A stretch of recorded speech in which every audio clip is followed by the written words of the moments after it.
Good morning. Welcome back to another vlog. Today's vlog is going to be actually mostly a chatty video with my dad. Sadly, my parents have now left. I think I mentioned in the last vlog possibly that they went back a week early. My grandparents are preparing to move. So they went back home a little bit early to help them, pack things up and just do all of that like pre-moving prep because it's a lot. And my grandparents are in their 80s now. So late 80s. But I was talking to my dad, just posting dad camp stuff, whatever, on Instagram, all that sort of thing. I was getting a lot of messages from people being like, oh, I miss my dad. He passed when I was this age, or I never really had a father figure and it warms my heart to see you and your dad together, or all these things. And I was talking to him about how many of my friends in my real life don't have a father figure either. And that's just, it's a common thing. And I am so grateful to have that relationship with him, and that I think he's a great influence and a wise man. And I was like, I would love to just share you in any way that I can with the people that are seeking a father figure in any sort of way.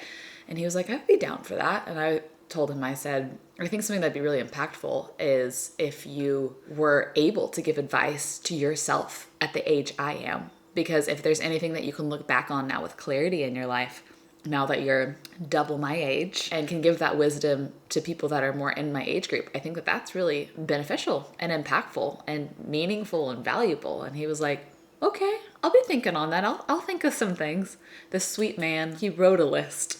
So he sat down before he left and we filmed a little dad chat of kind of his synopsis of wisdom that he wished he could give himself at my age. And so I'll incorporate that into the video a little bit later on today. Today for me is a huge catch-up day. I really need it. Lord knows I need it. I've been working on some video concepts that require a lot more research than I'm used to, and a lot of planning and, not necessarily scripting. I don't like scripting, but bullet pointing.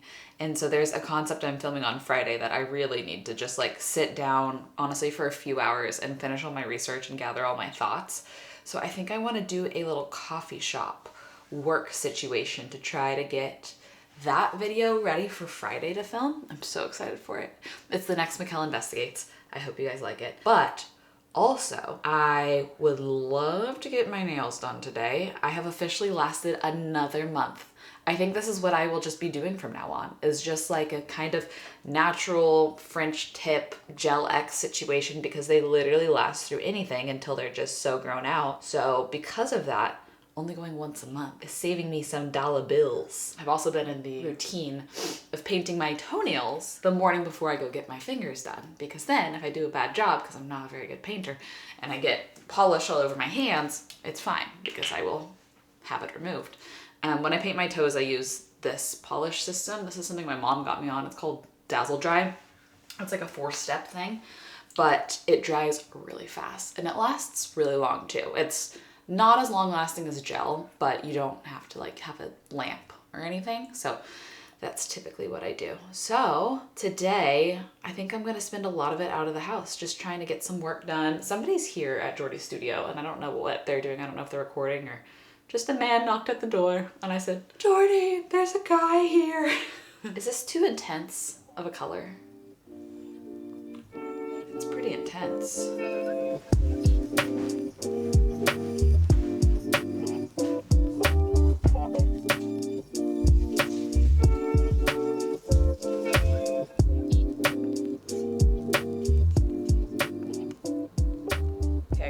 Got a couple things in order. I'm feeling good. The plants have been watered. Campaigns have been sent into brands. Bed has been made. Also, another thing that makes today a good day is look what this got here in the mail. My seed refill. This is probably the most important thing I incorporate into my daily routine, in my opinion, because I'm a girl that has struggled with GI issues my whole life. Seed is formulated to reduce abdominal bloating in just 2 weeks. It's also formulated to help reduce constipation in just 2 weeks. And ever since really getting my microbiome in check, paying more attention to my gut health, and taking a probiotic every single day, I have felt light years better. This is actually, they call it their daily symbiotic, their DSO1 symbiotic. So it's a probiotic and a prebiotic all in one. They are a double capsule system. So the outside capsule is a prebiotic. By the way, this prebiotic is formulated to be really gentle on digestion. It's a plant-based prebiotic. It's low FODMAP. It's designed to not like ferment. Probiotics are living microorganisms. They can die from heat or stomach acid or so many things. You want them to survive and deliver to your colon alive. And that's what they've figured out how to help do with the way they formulated these little capsules. They gave me a new code. Wait, let me find it for y'all because it's really nice. It saves you 25% off your first month. Okay, it's MJanse25. If you wanna, try to take a little more care of your microbiome, which affects everything. It affects everything. Your skin, your heart, everything is intermingled with your microbiome and your gastrointestinal health. So I will have all that linked down below. MJanse25, 25% off your first month. I love you, Seed. Glad to have next packet ready to go for when I finish off these last few. That's a good day. That's some happy mail.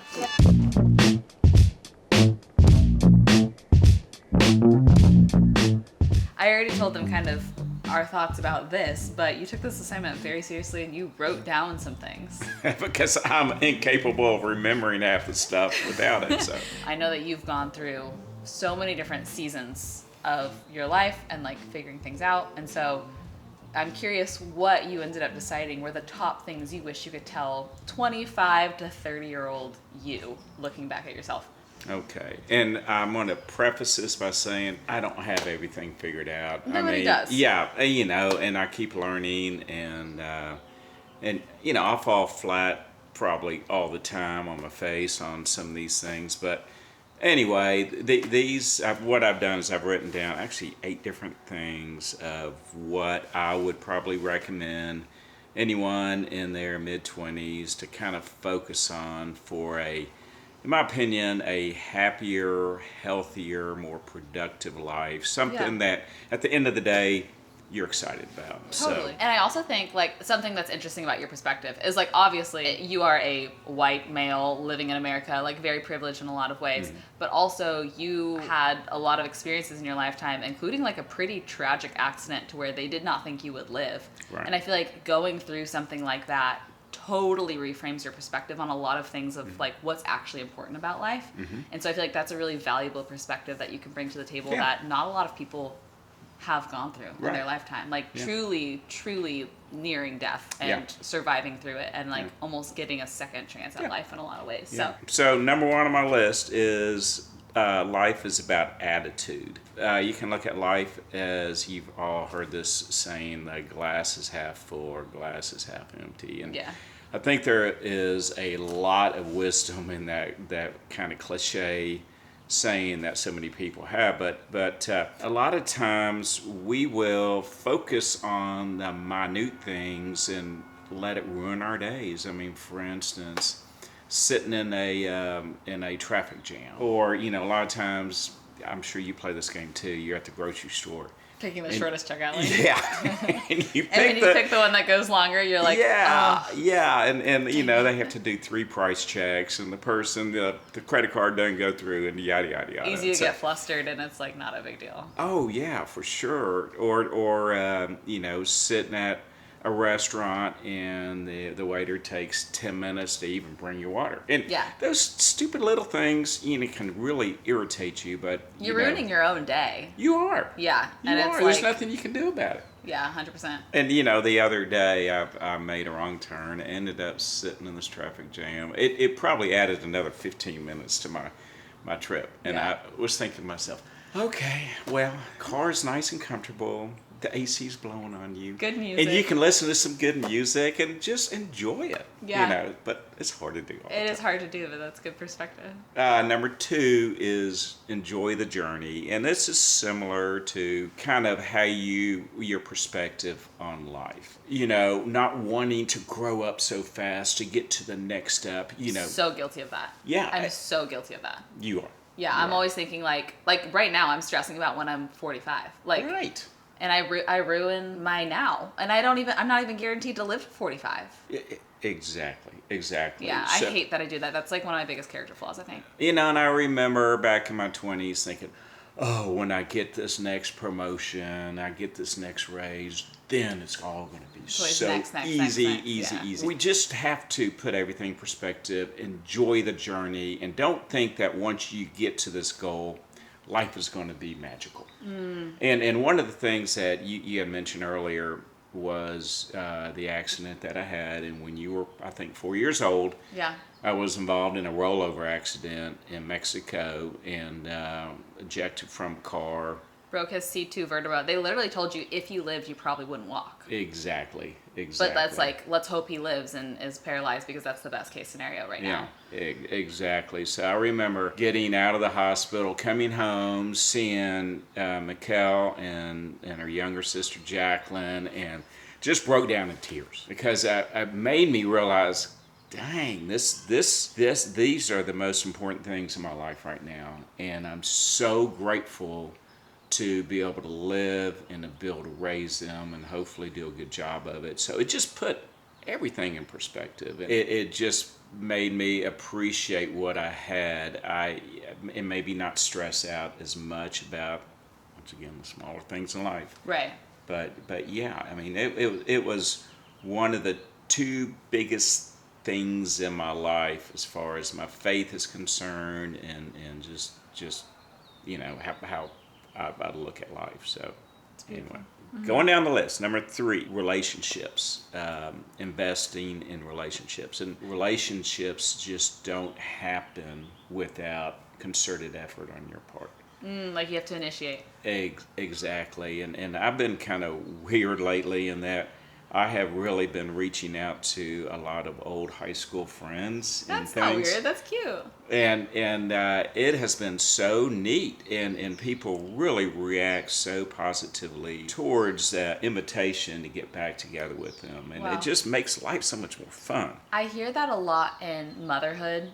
Like, because I have a lot of friends, having babies and stuff, and you hear the whole phrase, like, it takes a village. And I've seen a lot of discourse online where people are like, where is my village? And people are like, you have to be the village first to have the village for yourself. You hear the saying a lot of the grass is greener where you water it.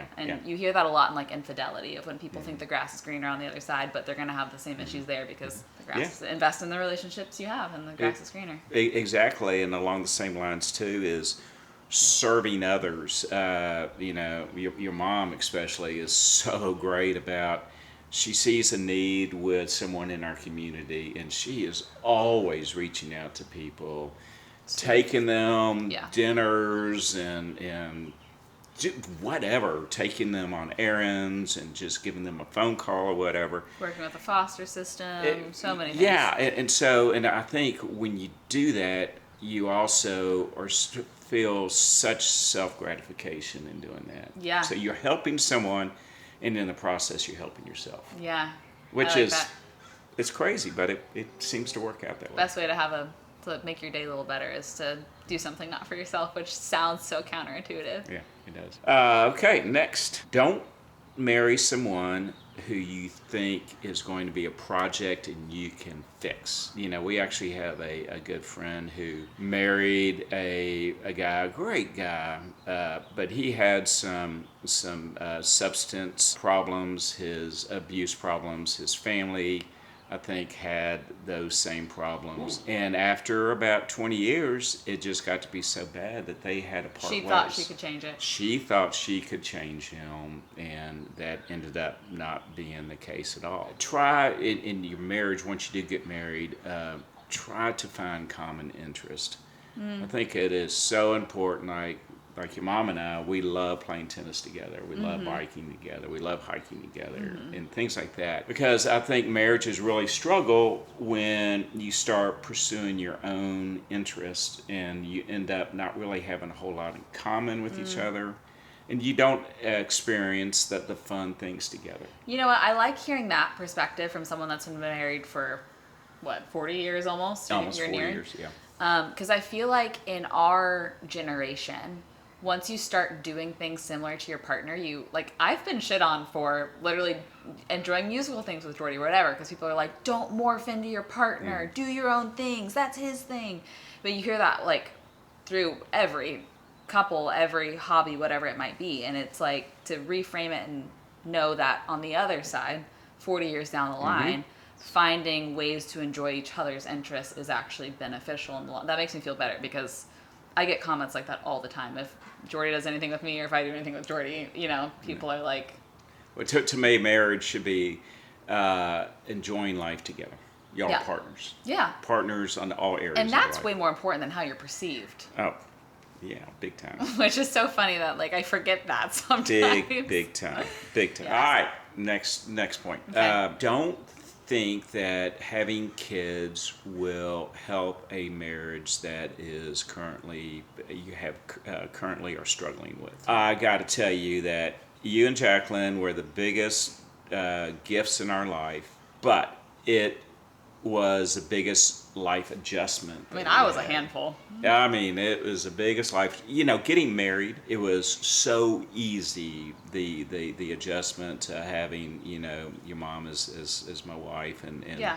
learning to live together, and we lived many years like that without kids. We had infertility problems, and so it was delayed. But I got to tell you, when we had you, all of a sudden, my days were not just do as I want to do.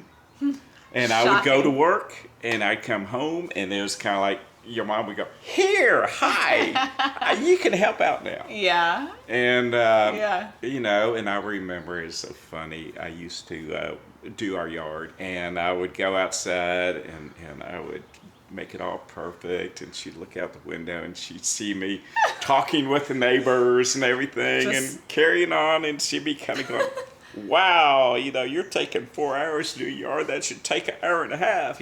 So she went out and hired a yard man. So anyway, all that being said is kids are a big adjustment. Yeah. Big adjustment.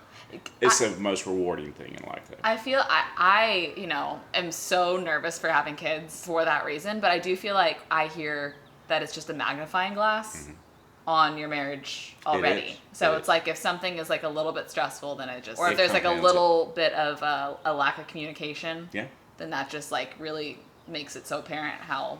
Is that true? Yeah, I'm asking as someone that, I'm always trying to consider my timeline for kids, and I'm in no rush for that reason. Yeah. I just want to coast for a while before I take on that challenge. And you can't read each other's minds, and, maybe the wife's expectations are a little different from the husband's expectations on how you all chipped in and everything else. You know what's so weird? There's premarital counseling, but you don't hear about people doing like pre-baby counseling. Yeah, that should be a thing. Yeah, I think you're right. That's a good idea. Going down the list, live within your means. Golly, my dad was a good role model in that regard, in that the only loan he ever had was for their house. He never took out car loans. He never, always lived within our means. And I know that's probably impractical for some people to say that. But for instance, on a car though, it is one of the most expensive, fastest depreciating. Even though I'm a car guy, you're a car guy. I love cars. Yes. But when we were newlyweds, I drove a small little pickup truck for 12 years. So you're saying Jordy should keep his beater Honda Fit 2007 with the busted out taillight and the 4 different colors of red? As much as that's probably not the most fun thing to do, it probably makes a lot of sense. Yeah, he loves it. When you start trying to live a certain lifestyle, and you look around and you see all your friends doing all these fun trips, and it's hard to resist the temptation of going, well, they get to do it, I should get to do it. Yeah.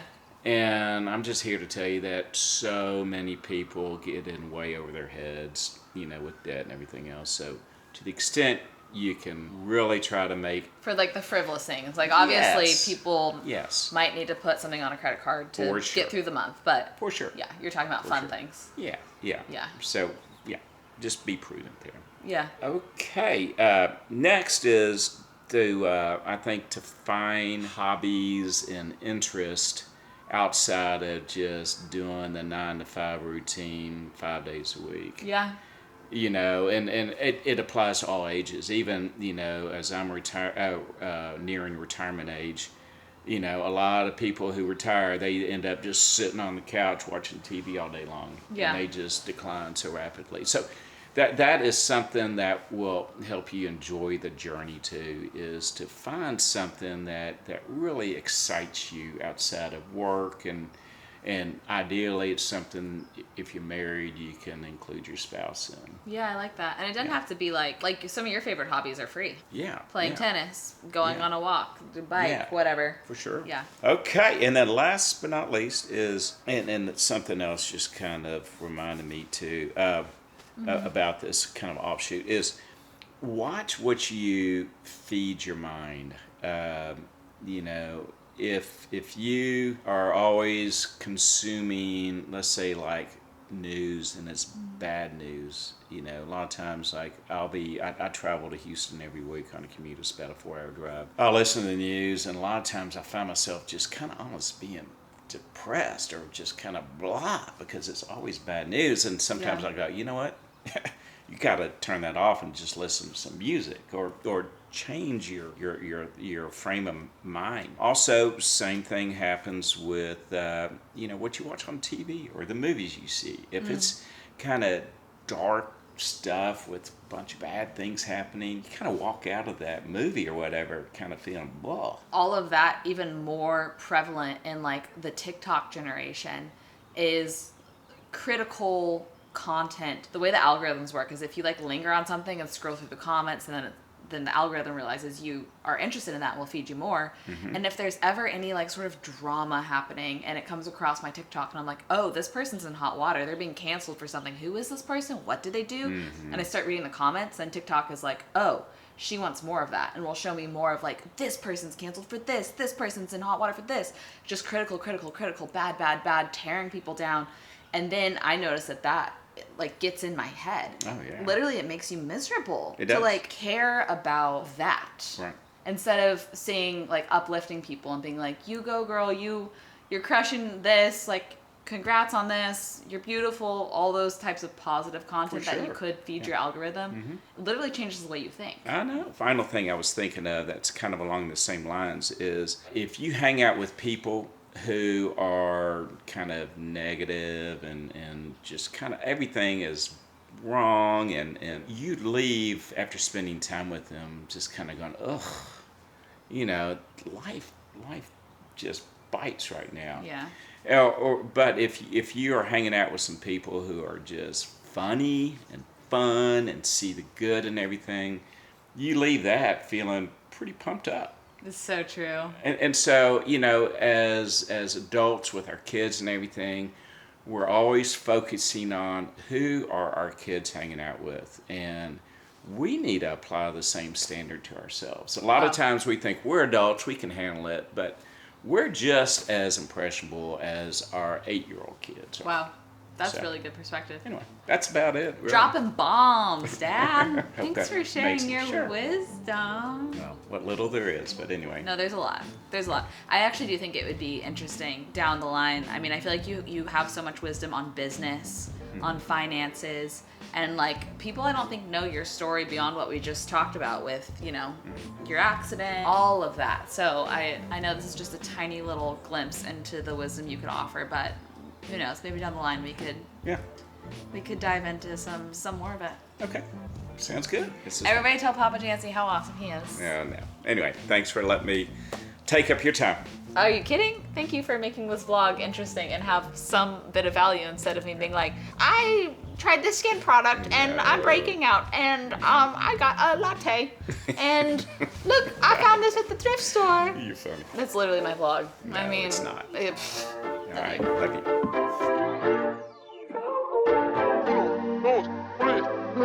Okay, here's my outfit of the day that I've decided on. I'm actually halfway styled by Jordy. He actually kind of understands fashion more than me. And I was like, I really want to wear this new top. I just got it from Suzanne, but it's a denim. So I was just wearing sweatpants earlier, but I was like, what's the best way to style a denim-y top when most of my bottoms are denim or black trousers, which felt too like formal to go with such a casual top. Look at the back, it's so cute. It has these ties all the way down. So we have white jeans, and then if I get chilly, I have on this kind of like chocolate bomber, and then I have on these blue Paula Babies that are a very similar color blue to the denim. But then with the jacket, my last earrings felt a little too formal. I was wearing some fun ones that I've had since probably 2018, so I just switched out for some normal hoops to kind of even it out. I definitely feel like slick back bun, equals statement earrings. Baba, you gotta go potty? You gotta go potty? Let's go potty. Let's take a walk.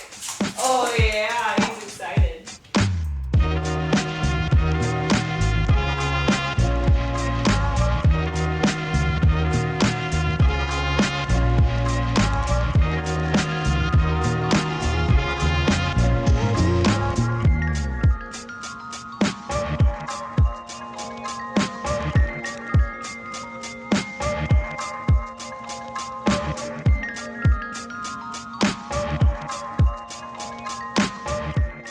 Oh my, heading out. I really wanted to finish my video script while I was there, and I feel like the more I dug into it, the less ready I felt with it.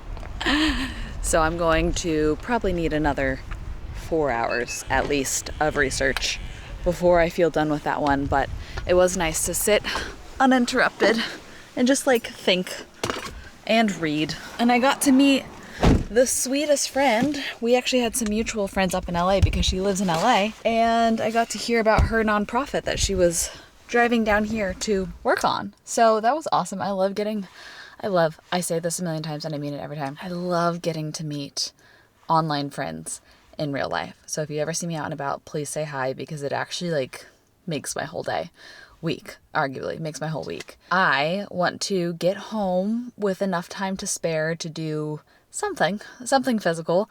I don't know if it's going to be cook dinner or, crazy idea, Jordy and I did a budget audit and we're trying to find fluff that we could cut. Oh my gosh, wait. Fluff that we could cut is hilarious, because I was about to say one of the things that we might attempt to try to do is groom Max ourselves. So we will literally try to cut his fluff. There's a few things that we're like, we could probably cut down on this. Like, one of them is we just bought a shed to no longer have a storage unit, because as y'all know, we don't have a garage. So to put like garage-like type things, we pay for a storage unit. We are going to build a shed this next weekend and try to move everything from the storage unit into the shed so that we don't have to pay that anymore. One of the other things I want to try is I want to see how hard it is to groom Max. By groom Max, I mean cut his fur. I only grew up with labs, so I never had a dog that needed to be groomed until I got Max. Grooming is expensive. It's like $150. And I've been cutting Jordy's hair, so I have all the supplies. I'm like, how hard could it be to cut Max's hair? How did I get so much fur off of you and yet you look like you have the same amount of fur? How did that happen? You were great. Thank you for being my first customer. Be free. I gotta clean up so much fur. Okay, he's zoomed outside. Okay, he's coming back. Ah!